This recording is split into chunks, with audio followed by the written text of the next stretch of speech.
கடலலை கொஞ்சும் திருச்செந்தூரில் விஸ்வரூபமே வேலையா பழமுதி சோலை அறுபடை வீடும் புண்ணிய தரிசனம் முருகையா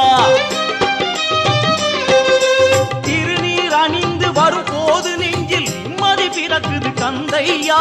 சுகனே சிவனார் மகனே உன்னை பாட பாட சுகமாகுதையா வேல் முருகா அரோகரா அரோகரா வேல் முருகா